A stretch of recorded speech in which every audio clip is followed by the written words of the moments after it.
Okay, it doesn't look like we have anybody waiting in the waiting room, so we can just go ahead and get started. Welcome everyone to the second session of our Cultivating Best Human Resource Practices. Tonight we'll be talking about hiring and incentives. We have two farm employers that will be presenting some of the basics for us tonight and then also sharing their own insights on hiring. After they finish presenting, we'll have time for a Q&A. And just a couple of quick notes before we start. None of the advice shared tonight constitutes legal advice. And if you have any questions that pop up during this session, feel free to just put them in the chat and we'll save them for the Q&A around 8 o'clock, unless they're about specific clarifications during the presentation and we'll interrupt with them. So with that said, I'll pass it over to Brianna, who's going to introduce our fantastic speakers for the night. Hi, everyone. So tonight we'll first be hearing from Amy Kitchen. Amy is a first-generation farmer who, alongside her partner Patrick, runs Side Road Farm in Grey County, Ontario. They grow certified organic vegetables, cut flowers, and raise pasture-raised pork and chicken, and focus on direct marketing. Their farm employs 12 staff, including local and temporary foreign workers. Amy is passionate about building a resilient local food system and ensuring that future generations have access to opportunities in agriculture in our communities. And following Amy, we'll have Tara Hamilton. Tara is the full-time farmer at La Belle Vie Farm, a Hascap berry operation with pick your own berries, a small farm store, and an on-farm commercial kitchen between Sudbury and North Bay. Tara also currently teaches part-time in the agricultural technician program at Collège Boreal in Sudbury. When not buried in berries, Tara loves spending time with her family, camping, being by the water, and cross-country skiing on the farm. So I will just give you both another reminder to let me know when you want me to skip forward in the slides, and we'll pass it off to Amy to get started. Hey, thanks everyone, I guess, for being here, and thanks to Laura and Brianna for asking me to come and present to you. I'm by no means like an HR expert, but we've been farming for, I think this will be our 17th season. And through the years, we've had all different types of staff on our farm. Right now, our farm mostly has paid staff. The slide up in front of you, which for some reason I can't see, but hopefully the screen's being shared with everybody else. I'm just seeing the participants. Oh, maybe if I zoom over. There we go. Okay, I'm on the right place. So you can see the paid staff, of course. Some pros might be that they are slightly more accountable than some other types of staff. And we have the ability to set clear agreements with them, with contracts, things like that. Certainly higher cost and farmer responsibility for management of staff and things like that. We really have gravitated to paid staff. I think our first couple years, we had these like interns, and they were paid a stipend. We were feeding them. They were living on our farm, so we were providing housing to them, and which was lovely. And we met all sorts of great folks. Certainly people who are very passionate about farming and when wanting to learn and things like that. But for us, we felt like we wanted sort of a more formal agreement and formal arrangement with folks. And so over the years, we've tried really hard to attract local staff. And we have now about 12 people who work in the summertime, and 6 of those folks work year-round on our farm.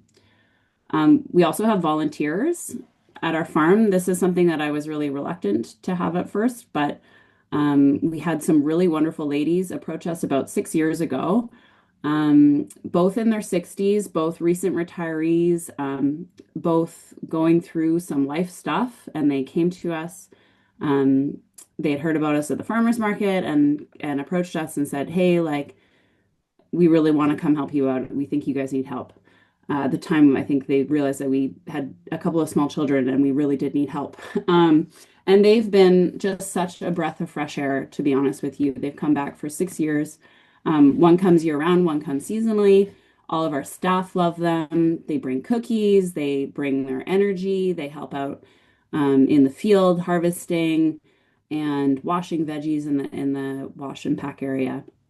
But certainly with all of that, a farm relying entirely on volunteers, you certainly need to be aware like there's maybe slightly less accountability. It is definitely oftentimes on the volunteer schedule, or if they want to go away for a chunk of time in the summer, it's really hard to say, well, hey, no, I need you to work. It's hard to state that to somebody when you aren't paying them. So certainly not on a schedule. And they may be coming with very little experience in farming. Not that they can't learn, but you do have to make that investment in a volunteer as well. And that's sometimes harder to do if they're going to be coming and going and transient. That has not been the case on our farm. Our volunteers have stuck around for a very long time, and they are just as skilled as our paid staff in a lot of areas. Um, Tara is going to speak to youth programs because she certainly has a lot more experience in that area. So we'll leave that one for a sec. And temporary foreign workers is another area of staff. These are also, of course, paid staff. For our farm, we've hired 2 temporary foreign workers for the past 3 years. And we did that because we really wanted to have some continuity in the workers who are coming to our farm year after year.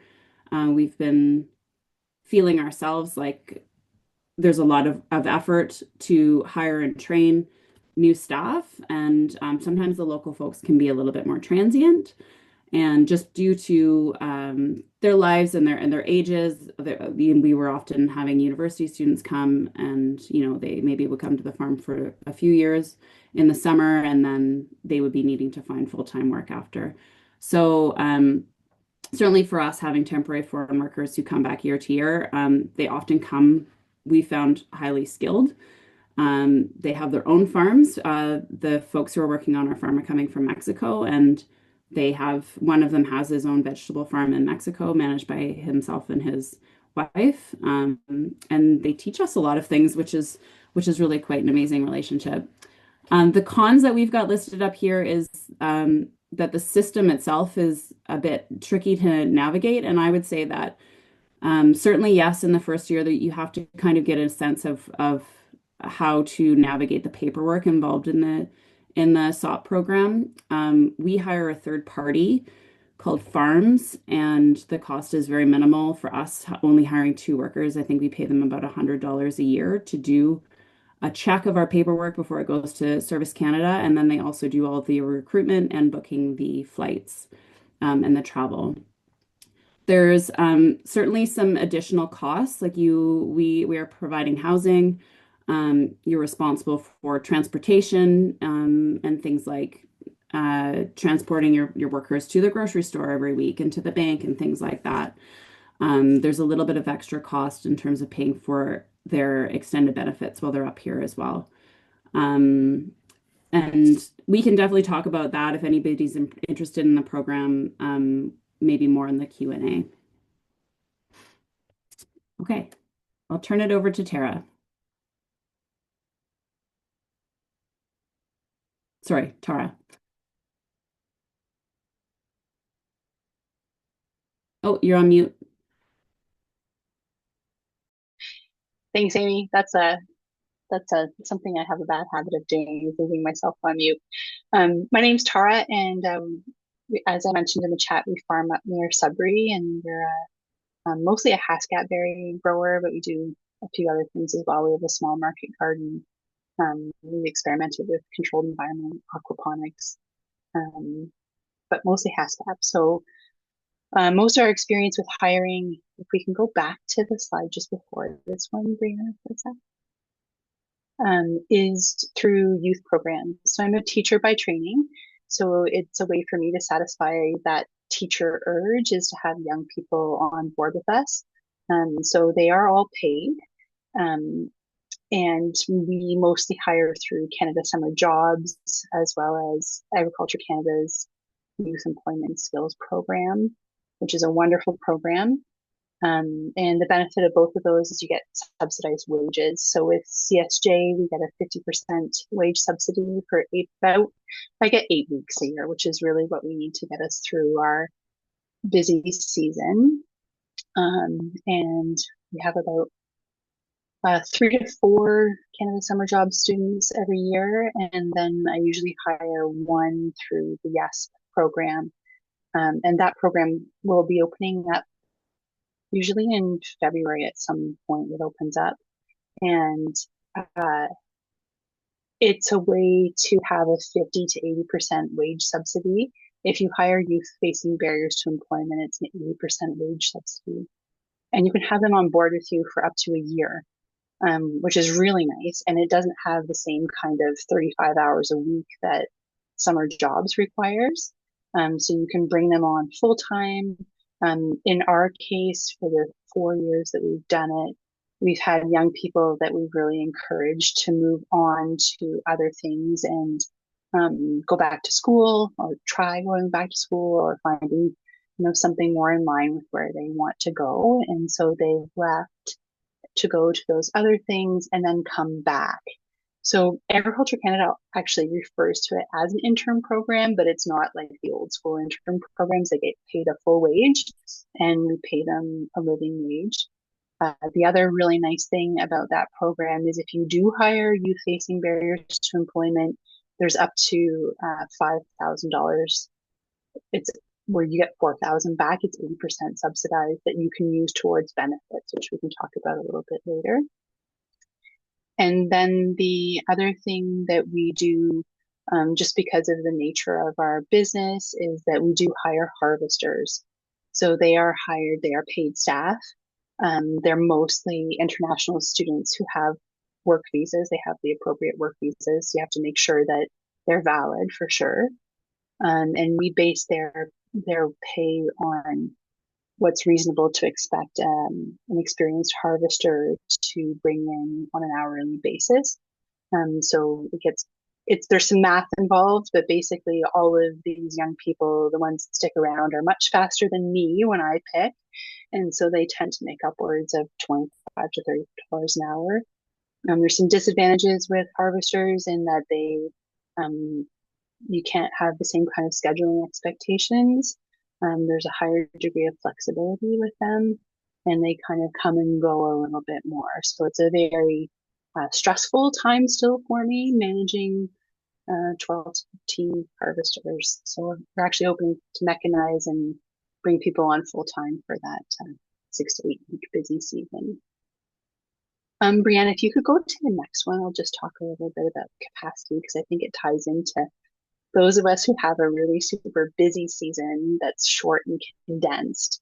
And certainly like our choices that we've made with relying on subsidy for the most part to harvest, we're a perennial crop orchard and we're still trying to prove profitability 13 years in, to be perfectly honest. We do continue to reinvest, but we do really benefit from that wage subsidy.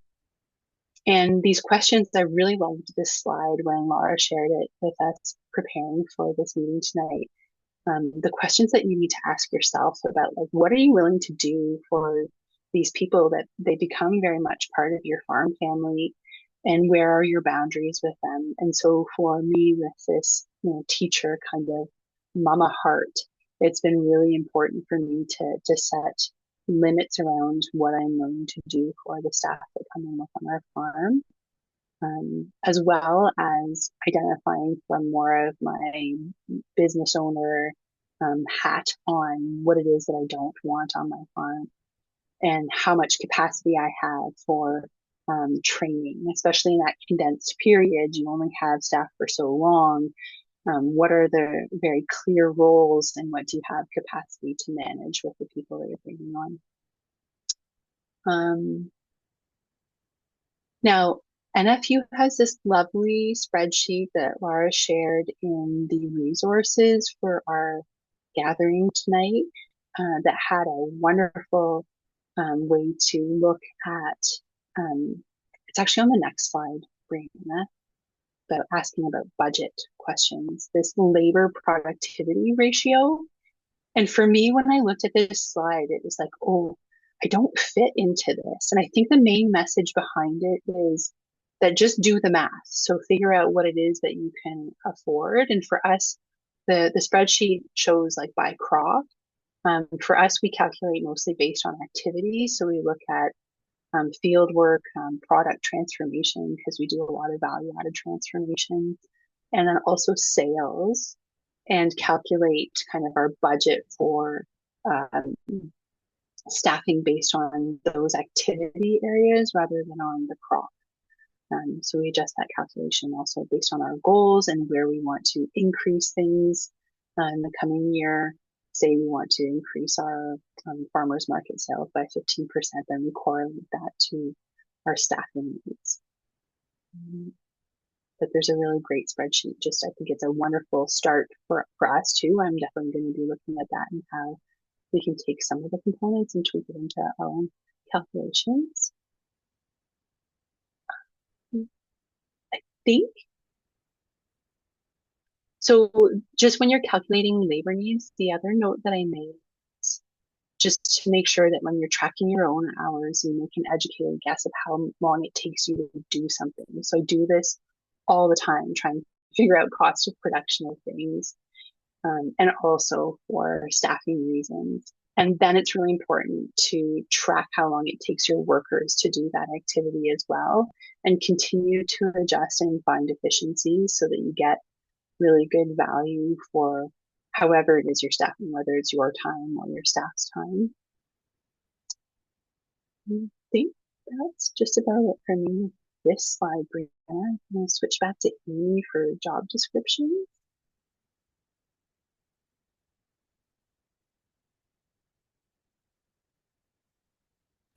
Got to remember to unmute.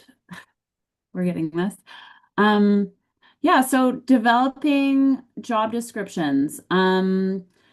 This is something that I think it's really important to think about the fact that the job description, the job posting that you're putting out in the world is very much about like selling your farm for finding people that share the same vision and passion for your farm business. So it's sort of like putting your best foot forward. And also being really transparent and really clear and detailed about the types of qualifications and the assets that you're looking for, to try to find that person who really can fit the vibe or the culture of your farm business.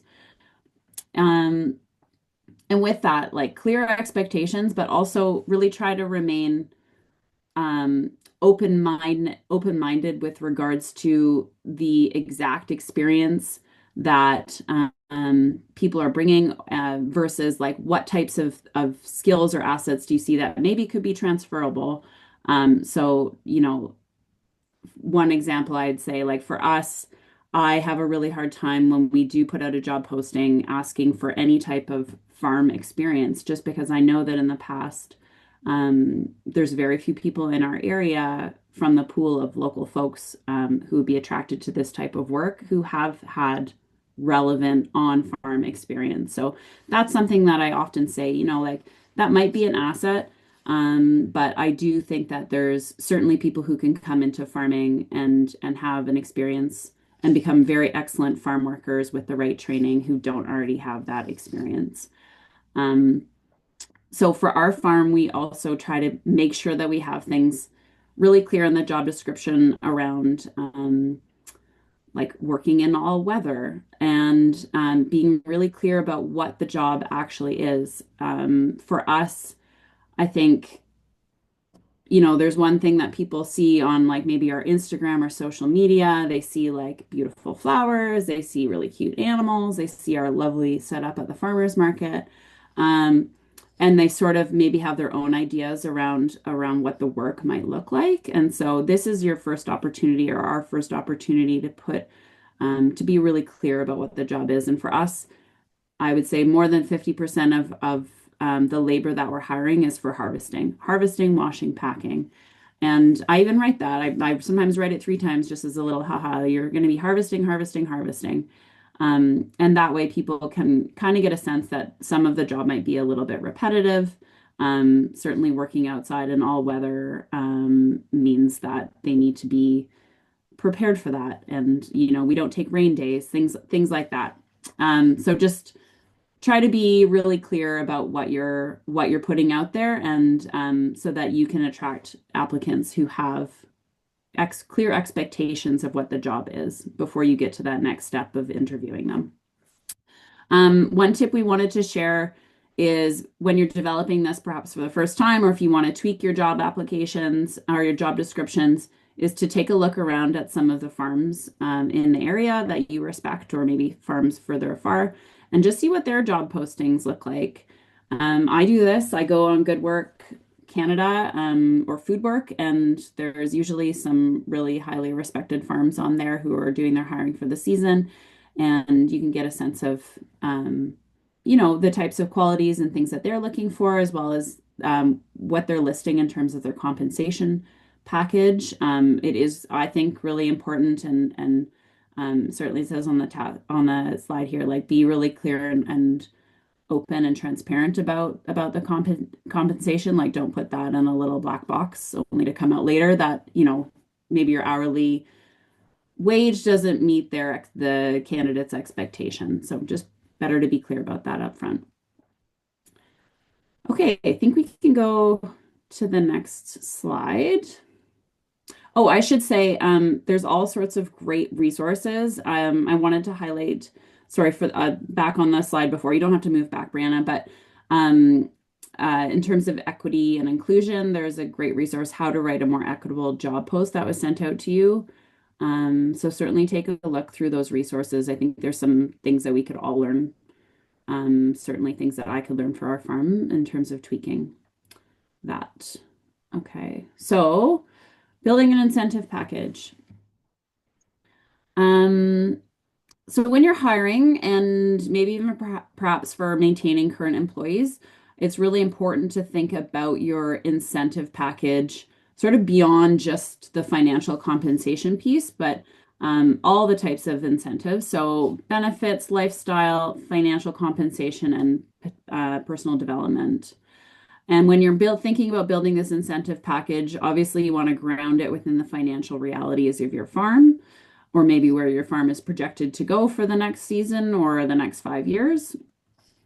Certainly a barrier in terms of offering everything that we want to offer to our employees. It's always got to, it has to be financially realistic. So on our farm, we are doing our best to get up to a living wage for all of our staff. Our staff are starting at $21 an hour and ranging up to $24 an hour. Living wage in our area is 23 and change in Grey County. Also really important for us has been this idea of lifestyle. So our farm workers, the bulk of the veg team, which is 6 folks in the summer, they stick to a 40-hour work week max. They are working Monday to Friday, 8 to 4:30, really regular schedule. They get a half an hour lunch. And I wanted to point out here that this is different for our local staff than our temporary foreign workers. The temporary workers who come, and they told us the first year that they came, they're like, we want hours and we want to be working long hours. We want as many hours as we can. So we have changed our schedule for them. They actually work they work a 9-hour day, and they're working 6 days a week. They work Saturday and have Sundays off. And that's what they've asked us for. So they're always wanting more hours. They want to send as much money home and save as much money as possible. So that's their goal while they're here. And we've tried to do our best to kind of work with a local team who work shorter hours, and then have the temporary foreign workers often tackling sort of bigger projects on the Saturday, just the two of them. We also have really tried to build in some flexibility with our staff in terms of like making sure that we have enough staff so that somebody can take a week or two off in the summertime when they want to go camping, they want to go to concert, that kind of stuff. That I feel like has been really important to our staff, who are certainly the folks working year round, but also, to have people working from April to October, which is the bulk of our season, they really do need to have a little bit of a break, to recharge, to have fun in the summertime. So that's important. We offer 5 paid sick days, and that's something that we brought in COVID, and it stuck. And I would say the majority of our staff do use those 5 sick days. And we really like it because I feel like we don't want folks coming into work when they're feeling lousy, and having the flexibility of 5 paid days has just meant that people are a lot more comfortable coming in, not coming in, telling us that they're not feeling well, and just taking the time that they need to get better and back on their feet, and not sort of like powering through, which in the long run doesn't help anybody when they're already working fairly hard outside all summer. We want people to be able to rest and recharge without the worry that they're not getting paid. We do stat holidays off with pay, which um, is something that we didn't used to do. We used to pay the time and a half, and our staff would work over the stat holidays, and we wouldn't um, take that day, with family and friends. And we've changed that over the last, I think, 5 years ago. Everybody sort of needs that break, like I said. Our farm, we also do a free food box, which I think is probably pretty common with veg farms. So they can take home any free and all the vegetables they want. Nobody goes hungry here in terms of veg. And then we have a store on our farm, so we offer all of our staff a discount at the store, and so they're able to get their groceries, really nice, high quality local groceries, at a very good price. Something that we did last year in terms of like the lifestyle sort of culture a vibe on the farm was to bring back a staff lunch. This is something that we used to do when we had interns, like right way back to the beginning years. And then we had kids and things got really busy, and the staff lunch kind of went by the wayside. But this past year, we decided to do that on Fridays. And Pat and I go and we go inside like half an hour before, and we cook everybody up a lunch, and then we all sit together. It's the day that the volunteers are at our farm, and it's just been sort of this really nice thing that we're doing in terms of building culture and like building friendships amongst our staff and togetherness, and helping us as owners also connect with our staff. That's been sort of, I think, the main benefit, because I don't work with everybody. I work more on flowers, and the team is mostly focused on vegetables. So I don't get to work with everyone, and our store staff don't get to work out in the field with our staff. And yeah, it's just a really nice thing, everybody coming together. And our staff all party together. That we don't get invited to their parties, but I think that they really like each other. So that's been kind of this like wonderful thing that's been happening too. So back to building this incentive package, it's important to think about where you're going to communicate these benefits. So certainly in the job posting, things like your employee handbook, and in the contracts that you're having your staff sign when they're signing on with you. That's more like we use a contract, and we do try to like lay out things like compensation, um, sick days, stat holidays, all of that's in the contract and laid out fairly clear. We also put the staff discount and things like that in there.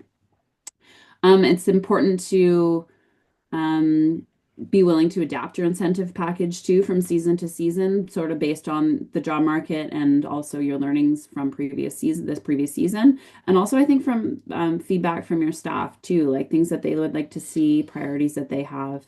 Important to check in with them and see like, oh, maybe there's some things that we could be doing to be, better employers, or to make this a better environment. And remember to not treat this incentive package as a marketing ploy, but more about rewarding people for showing up and doing their best and doing the work. That's really important to keep in mind too when you're building an incentive package. So we can go to the next slide. This slide here is laying out all of the different things, all of the different options for incentive package that you can think about. I'm sure that there's some things not mentioned here. Um, I thought I was reading through this earlier and I thought, oh, there's some really cool ideas here that I want to do. We've always thought about a gear stipend. That I feel like is would be very well used. It's certainly something that we find new folks who are coming to the farm, they sort of need they almost need a season under their belts to really know and understand what they need to be comfortable through the farm season. So maybe providing some funds up front. I've also seen some other farms doing really cool things with health and wellness stipends, like rather than having benefits for staff, they do instead a stipend and like have sort of like a pot of money set aside for each staff person, 700 to $1,000 or something like that that folks can choose to use throughout the year for their physio and things like that. Um, yeah, there's so many great things here. Personal development, like I think that it's when I was reading through this earlier, it's something that like I love, and I think that there's farms that do really excellent educating and training and things like that. What we found on our farm is that a lot of what's listed here happens almost after our staff leave our farm. So they're coming back to us and asking for mentorship and asking questions when they're going on and starting their own farm businesses, which has happened with several of our past employees. And so that's been kind of a really cool thing that they can use us as resources beyond their employment on the farm. Um, Again, ask your employees what's valuable for them. So don't assume that you know what they want. Maybe you're thinking, okay, I think this staff lunch is great, like I'm getting a lot out of it, but maybe they would just like a little bit more time off, or something like that. So just make sure you're checking in with your employees. And I think, Tara, you were gonna share some resources here about your experience with mileage, like, and grants for that. I had a little note. Or Tara. Sure. Yeah. I'm sorry, I keep doing that. It's no problem. Everybody does. Um, yes, like what a wealth of things that you're able to offer your staff. Thanks for sharing all those things. I took some notes, and again, I think it's just about like there's so many best practices with how we can build more benefits into our offerings to our staff. So thank you for sharing that. I did want to just mention that with back to that, I'm really focused on grants, but anyway, back to that Youth Employment and Skills Program grant, that allocation of if you spend $5,000, they'll reimburse you up to $4,000 for youth facing barriers to employment. So you can make an argument with your federal government assigned person that your employee is facing some barriers to employment and that you would like to reimburse them for any kind of thing that addresses that barrier. So we've had conversations with them about everything ranging from medication to mileage and glasses. And it's not an easy instant approval process, but we have had a significant amount reimbursed for our latest YESP intern for mileage. They had a beat up old car that wasn't really safe. I wasn't comfortable with like the tires that they had on it, and there was brake issues and everything else. Anyway, so we were able to pay them for mileage. It did take quite a bit of back and forth with Agriculture Canada, but we got that covered for them, which was a big bonus to them. And we've had glasses reimbursed, and we have also had medication theoretically approved, although the employee never submitted the claim for that one.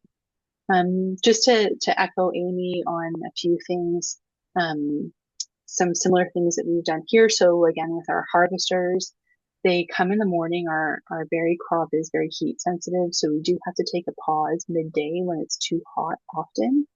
And many of them have come, they've carpooled to get to the farm, and they just kind of hang out at the farm for a few hours until they can get back into the field again in the afternoon. So we've started cooking noon hour slow cooker meals for them.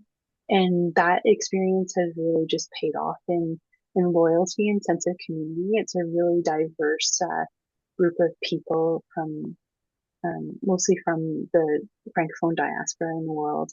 And it's been lovely. It's been a wonderful experience to bring like La Francophonie du Monde right home to the farm, for my kids to be able to experience that wonderful diversity and community. And benefits can look very different depending on your operation and what things are. The personal development points on this slide, I also just wanted to highlight that for us, that's also something that has always happened after they've left. So they come back for ongoing mentorship. And I think it's really important to communicate that upfront, like on hire, that we're here for you, that you can, you know, if the relationship works out, basically we're here to support you in the pursuit of your own dreams too. And it's something that's been really meaningful for me in particular, as the person who was mostly managing on the farm. But these ongoing relationships with these young people have just been really wonderful. Brianna, if you could advance to the next slide, we'll just talk a little bit about advertising. I really liked what Amy shared about the importance of being clear about what you want in your job descriptions. And I think it's also important to think about how you're going to attract these people. So I always try and start with kind of the farm as our center and working out from there. So we put posters up all over in our small village. We're kind of out in the middle of nowhere. It's 50 minutes into Sudbury and an hour and 10 minutes to North Bay from where we are, 40 minutes to Sturgeon Falls. So we really try to tap into the local pool of high school and university students that are home for the summer, and put up posters with all the local community boards and businesses that are around, and with the local employment agencies too, and also connecting with organizations that represent kind of the diversity that we try to attract to the farm. So we do also, all of these things that are on this slide, we have done. So we have used all of these things to try to attract the right people. And I don't know how it is for the rest of you on the call with how many applicants that you get. It's really hard for us to find a good fit just because of I think mostly because of our geographic location, to be honest. And it's also screening through because, as I've mentioned several times, we do rely quite heavily on government subsidies. And so there are residency requirements for all of those federal government subsidies. We get a lot of applications from international students on temporary visas, and unfortunately, they just don't meet the permanent resident or refugee or citizen requirement of the Canadian government for their subsidies. But these are all excellent ways to reach out and find people. I think also using, we do connect online, so we have a social media presence and a website, and we always put our posts up on those platforms as well. So in the next slide, Brianna.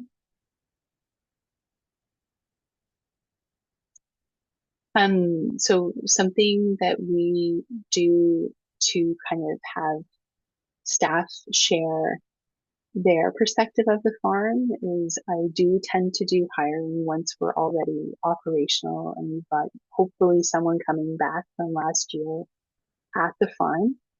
So that gives people kind of the experience of what the farm is like. And then I usually leave the room. So I'll have someone come in for their interview. We usually do a bit of a walkabout, and then I bring them into our commercial kitchen where there's somebody working at that point usually, and just give them some space to share and interact, and that's has been beneficial.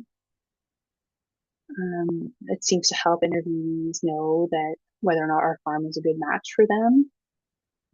Another example would be, I know that other farms, Laura was actually mentioning this too, that sometimes you have past staff or a field manager sit in on interviews to share their experience in joining the team and working with the employer.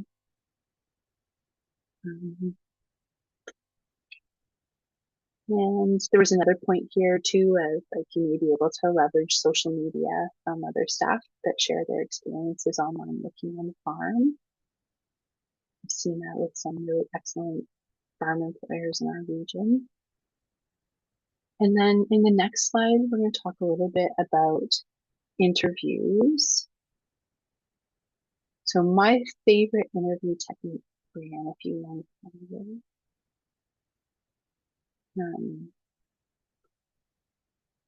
So I'll go through the slide first and then I'll share what my favorite interview technique is. So before the interview, just like with the job description, be really clear about what it is that you're looking for. Know what you want. And be really clear too about what you want to communicate with them about. So definitely I always check in about the job description. And I'm ready with interview questions about that relate directly to what I'm looking for. So I want to see what their reaction is. I have had some experiences where I've hired people that are just not the right fit, and that can make it quite difficult to get through a season. Last summer, for example, I hired someone who looked really on paper great as a supervisor, but they just weren't up to the physical labor. So it kind of gets to one of my favorite interviewing techniques is I usually go for a walk with people on the farm. And with this particular individual, I knew that it was hard for her to do the physical work, but I hired her anyway. So trusting your gut is definitely really important. And that walking interview technique is something that I am going to do for as long as we are operating this farm, where you just go out for a walk with everyone, do your interview right in the field with people, get a good sense of whether they can keep up with you. Things like even just if I change pace, what their reaction is to the change of the pace, whether they have solid footing on the ground, that kind of thing. It's really helpful. I think too, the bullet point about considering about compensating. So it is especially important if you're doing a work trial. And so in the past, I have interviewed, I wasn't sure, I wanted to try them out on the job. So I was really clear with them that I would like them to come in for a second interview that we would pay them for, and that interview would last for 3 to 4 hours and we would work together. And I was very clear with them what it was that they would be paid for that interview. It was their hourly wage. And during the interview, I think it's really important to encourage honesty and to be clear that we are all human and that there isn't an expectation that we're perfect beings on the farm, so that they can feel confident expressing themselves and their individuality. Sharing situational and experience-based questions is definitely worthwhile and important. It's an interesting thing to hear sometimes what the interviewees will say about their past experiences, and that can give you a lot of insight into what their typical relationships have been like with employers. I think it's important to be clear that it's not a test to feel comfortable, that we want you to get to know the farm as well, that you're also interviewing us to see if it's a good fit for you. We have been open in the past to online interviews for people that don't live close but are considering relocating. And we haven't hired through online interviews, but we have had some really great interviews online. And then again, just underlining that following your gut about whether or not someone is a good fit is a really important thing to continue to do, because the hire can make or break your season. I think that's about it for the interview piece. Thank you, Brianna. Okay, so this slide here is outlining some sample questions that you might want to consider when putting together your interview questions. You were also sent a longer list of questions this morning in the email that went out. And I think here we just want to highlight like it's important to have these developed ahead of time. Try to really tailor them to the qualities that you're looking for. Um, to try to parse out and get to the root of who the person is and to see if they'd be a good fit on your farm. I'm sorry about my puppy who's barking in the background. Um, and one tip that we wanted to share with you is like to look for people who are trainable versus people who have all of the skills. Um, just give me one sec. I'm gonna put him outside and then he will stop barking. One sec. Sorry, people.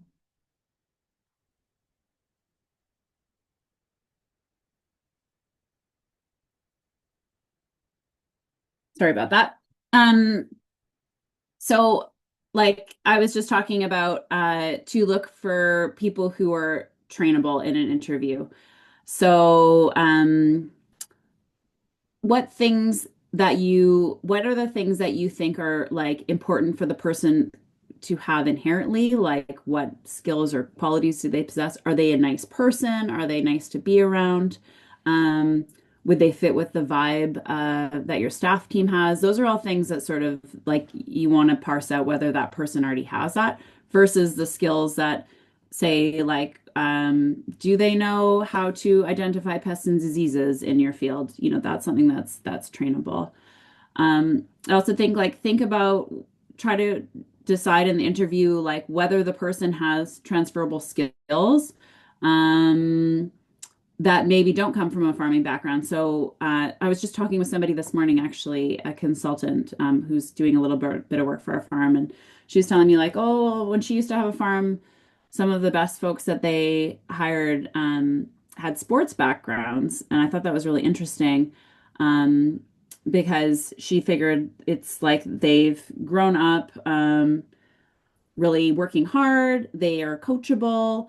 Um, they know how to like complete a task, that type of thing. So she has had a lot of success hiring people who've had sports backgrounds as youth, and as well as kitchen workers. And I found that too, like folks who come from kitchens, they just have for our farm anyways, they kind of get like the pace. They need to complete a task within a certain time frame. So those types of transferable skills are sort of what we try to parse out with our interview questions or in the interview. Um, so one question that you might want to consider asking, we think is a really good one, is for the folks to describe a workplace where they thrived and one where they didn't. And this question, it really helps you to get a sense of their strengths and weaknesses without asking that directly. And it shows that you like really care about having a good workplace environment as well. And that's going to lead into a discussion, hopefully, about workplace culture. And you can bring up some examples of your culture and who the people are who are working around. And as Tara was saying, like, you know, maybe that's a time where you want to have your staff person who might be with you or have them talk to some of your staff people and so they get a sense of the culture there. Of course, if the person you're interviewing seems nervous, you always want to help kind of like coach them through the questions. This isn't like supposed to be a test. This is a nice, like hopefully comfortable time that you can get to know the person. Maybe you're going for a walk, which I think is a really great tip to help people, you know, get over their nerves. It's maybe a little less intimidating than sitting like one-on-one or two-on-one in a room with chairs. You know, so just try to create that environment that helps them speak open and honestly about themselves and allows you to speak openly and honestly about your farm. And always, of course, ask if they have any questions in the interview, and then let them know that they can call and or email you with questions after the interview. Maybe if there's some things that come up for them in the meantime. Okay, we can go to the next slide, please. So these are just some tips that we wanted to share that you can sort of do after the interview or during the interview to help you decide on a candidate. So one of the things is like during the interview, I'll be recording answers. Write down three qualities that stood out to you at the end of the interview. And maybe you're doing multiple interviews in a day, or you're doing interviews over like a week or something like that. Make sure that you're writing this down right afterwards, and that's going to help you then go back and reflect on the person that you just met at a later time to make some decisions. Try to look for a balance in qualities and traits with good team dynamics. So again, like the culture of your workplace, I think that's so important for our farm. We always talk about that. Um, we do sometimes even ask our staff, like, "Hey, this person just came in. This is what I thought about them. Like, what do you think? Do you think that would be a good fit?" Certainly, using your current staff as a resource to sort of talk things through can be very, very helpful. Um, Also on that note, like our farm is located in a very small town, and we often will walk the folks that we're interviewing when we are doing interviews through a room where there's some staff working, so they might see our staff or have that chance to interact a little bit. And oftentimes our staff will already know them, just because it is a small town, and so they'll share what they know of them and if they've had nice interactions with them and things like that. Again, going back to that culture piece, which is so important. Um, the last point here on the slide, I had a little chuckle when I read this because it's so important to call the candidates references. So you're asking for references, they give you some phone numbers and emails, and I think a lot of us probably are guilty, myself certainly, in feeling too busy to call. But it's really important to do. Usually you can, sort of tell a story about your farm, get the person on the phone, hopefully to like kind of, um, I guess, feel really comfortable with you and have a sense of compassion for your farm business, and then have like a really nice open conversation about their experience with the candidate that you're considering. And uh, certainly in this farming industry, like our world is so small. There's like very few of us stretched across Ontario. If there are fellow farmers on that list of references to call, I highly recommend calling them. This can be a really great way to get a sense of whether or not this person is going to be a good fit for your farm. So certainly don't skip that part. Okay, we can go to the next slide. So when we're done the interviewing and we've gone through our assessment and we're ready to hire, um, the first point here is that communication is key. It's important to be really clear with your candidates in the interview or perhaps in your follow-up emails, just sort of what your timeline looks like, when you're hoping to hire by, what that process is going to look like. Is there any further, do you need them to come in for a trial work day or something like that? Be really clear and open about that. And as best as possible, try to make your decision quickly, but don't feel like you're in so much of a rush that you're not able to trust your gut. If your gut is telling you that you don't have the right candidate yet, don't be hesitant to put a job posting out again if you need to. Certainly, once the season gets rolling, if you have hired somebody and they don't work out, then the risk there to your farm business can be high, particularly if you don't have a big team of staff and you were really relying on that person and they didn't turn out to be a good fit. So take your time, check the references, follow your gut. And once you're at the hiring point, we do this on our farm. We always email out a contract ahead of time. And this is really important, we feel, to lay out all of those expectations in terms of like what the compensation is, what the reporting structure looks like, what the start date is, sick days, stat holidays, store discounts, all the things like that are included in the contract. We also like to have a chat ahead of time, just to what candidates should expect in terms of like their training, what their first few weeks of work are going to look like, who they're going to be working with, what type of clothing and gear that they should show up to work with. Just all those things to sort of ease that transition into the workplace and make it be like a really welcoming and open place to start work so they kind of can alleviate any nervousness or fears that they have. This is also going to help you. The contract and having those conversations ahead of time is going to help set very clear expectations sort of right off the hop and let the candidate know what they can expect in the lead up to and starting working at your farm. So it's going to set hopefully everybody off on the right foot. Okay. I believe that's the last slide that we are presenting.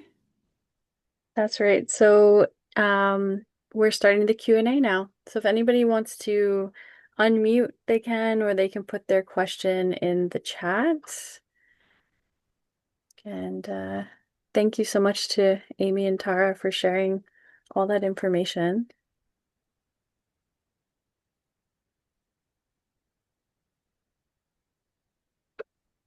There's not tons of us in the call, so seriously, if you just want to unmute, we can have a little conversation. I'm going to stop the recording too, so feel free to speak openly.